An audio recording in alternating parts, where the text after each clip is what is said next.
Hi friends, welcome to my channel. ఈరోజు మనం paneer masala curry ఏ విధంగా ప్రిపేర్ చేసుకోవాలో చూసిద్దాం ఫ్రెండ్స్.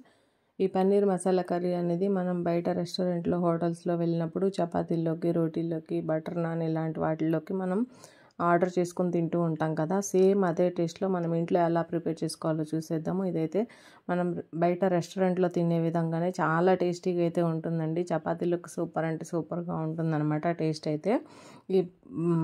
ఈ పన్నీర్ మసాలా కర్రీ ప్రిపేర్ చేసుకోవడం కోసం కావాల్సిన పదార్థాలు: ఒక పెద్ద ఉల్లిపాయ తీసుకున్నాను, అదేవిధంగా 2 టమాటోలు, పచ్చిమిర్చి, అల్లం చిన్న ముక్క, వెల్లుల్లి 6 రెబ్బలు, అదేవిధంగా గుప్పెడు జీడిపప్పు, దాల్చిన చెక్క, లవంగాలు, యాలకులు తీసుకున్నాను అనమాట. ఇవన్నీ కూడా ఉల్లిపాయ, పచ్చిమిర్చి, టమాటో, అల్లం, వెల్లుల్లి ఇవన్నీ కూడా కట్ చేసుకొని పెట్టుకోవాలి. తర్వాత ఒక బాండీ తీసుకొని 2 టేబుల్ స్పూన్ ఆయిల్ అయితే వేసుకోవాలన్నమాట. 2 టేబుల్ స్పూన్స్ ఆయిల్ వేసుకొని ఆయిల్ వేడైన తర్వాత జీడిపప్పు, అదేవిధంగా 2 అంగుళాలున్న దాల్చిన చెక్క తీసుకున్నాను, 4 ముక్కలు తీసుకున్నాను అనమాట. 6 లవంగాలు, 4 యాలకులు తీసుకున్నాను. ఇవన్నీ కూడా కొంచెం ఫ్రై అయిన తర్వాత ఆనియన్ అయితే వేసేసుకోవాలి. ఆనియన్ ఇలా మరీ చిన్న చిన్నగా కట్ చేసుకోవాల్సిన అవసరం లేదండి. ఇలా పొడవుగా కొంచెం లావుగా కట్ చేసుకున్నా పర్లేదు. ఎందుకు అనంటే మనం మొత్తం కూడా మిక్సీ పట్టుకుంటాం కాబట్టి చక్కగా ఇవన్నీ కూడా ఆనియన్ అంతా కూడా దేనికి అది విడిపోయి కొంచెం ఫ్రై అయిన తర్వాత టమాటో, పచ్చిమిర్చి కూడా వేసుకొని వేయించుకోవాలి. టమాటో, పచ్చిమిర్చి వేసి వేయించే అప్పుడు కొంచెం 1 టేబుల్ స్పూన్ అయితే మనం సాల్ట్ వేసుకోవాలి. సాల్ట్ వేసుకోవడం వల్ల త్వరగా మగ్గుతుంది అన్నమాట టమాటో అనేది. ఇలా వేగుతూ ఉన్నప్పుడు చిన్న ముక్క అల్లము, అదేవిధంగా వెల్లుల్లి కూడా వేసేసుకోవాలి. అల్లం, వెల్లుల్లి ఇప్పుడు వేసుకోకపోయినా తర్వాత మనం తాలింపు పెట్టుకునే అప్పుడు అయినా వేసుకోవచ్చు అనమాట అల్లం వెల్లుల్లి పేస్ట్. కాకపోతే మనం మొత్తం కూడా మిక్సీ పడతాం కాబట్టి చక్కగా ఈ టైంలో వేసుకుంటే ఫ్రెష్గా చాలా బాగుంటుంది అనమాట.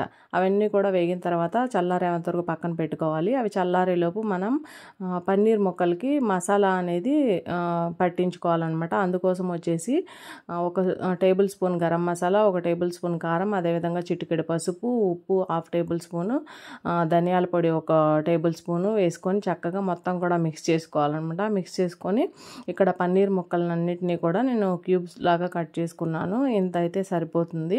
100 గ్రామ్స్ ఆఫ్ పన్నీర్ తీసుకున్నాను అనమాట. మొత్తాన్ని అలా కలిపేసుకొని పక్కన పెట్టేసుకొని వేరొక ప్యాన్ తీసుకున్నాను. ఆ ప్యాన్లో ఒక 3 టేబుల్ స్పూన్స్ ఆయిల్ అయితే వేసేసుకొని ఆయిల్ వేడైన తర్వాత మరీ ఎక్కువ వేడవనివ్వకుండా కొంచెం వేడవ్వగానే వెంటనే పన్నీర్ ముక్కలన్నింటిని కూడా వేసేసుకొని 1 to 2 minutes అయితే వేయించుకోవాలన్నమాట. కొంచెం అటు ఇటు కదుపుకుంటూ మరీ గిరగిరా తిప్పకుండా చక్కగా కొంచెం కదుపుకుంటూ వేయించుకొని పక్కన పెట్టేసుకోవాలి.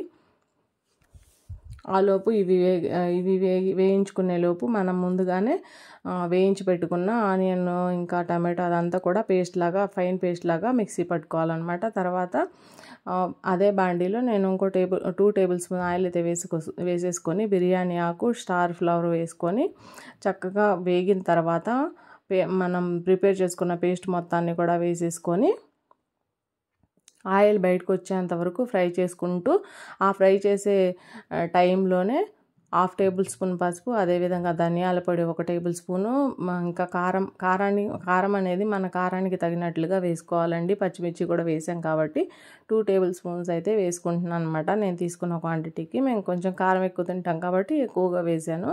మీకు కావాలంటే తగ్గించుకోవచ్చు. గరం మసాలా 1 టేబుల్ స్పూన్ వేసుకోవాలి.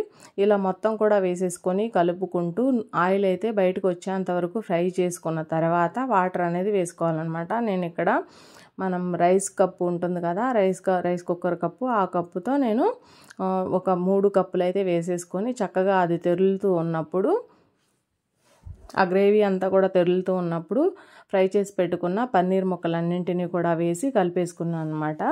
ఇలా కలిపేసుకొని చక్కగా కొంచెం సేపు ఉడకనివ్వాలన్నమాట. ఇలా వీడియోలో చూసినట్లు ఉడికించుకోవాలి కాసేపు దగ్గరకు వచ్చేంత వరకు. ఆ తర్వాత కొంచెం ఖజూరి మేతి అయితే క్రష్ చేసుకొని వేసుకోవాలన్నమాట. ఖజూరి మేతి వేసిన తర్వాత కొంచెం 1 టేబుల్ స్పూన్ అయితే షుగర్ కానీ లేదంటే ఒక చిన్న ముక్క బెల్లం ముక్క కానీ వేసుకోవాలన్నమాట. ఈ ఖజూరి మేతి, షుగర్ కానీ బెల్లం కానీ ఇవి వేసుకోవడం వల్ల టేస్ట్ అనేది చాలా బాగుంటుందండి. ఇక్కడే చాలా టేస్ట్ అయితే డిఫరెన్స్ వస్తుందన్నమాట. ఖచ్చితంగా ఖజూరి మేతి, అదేవిధంగా షుగర్ కానీ బెల్లం కానీ ఖచ్చితంగా వేసుకోండి. లాస్ట్లో మనకు ఎంతైతే గ్రేవీ కావాలో అంతవరకు ఉడికించుకొని తర్వాత వచ్చేసి లాస్ట్లో కొత్తిమీర అయితే వేసేసుకొని గార్నిష్ చేసుకుంటే చాలా టేస్టీగా ఉండే paneer masala curry ready. Thank you for watching.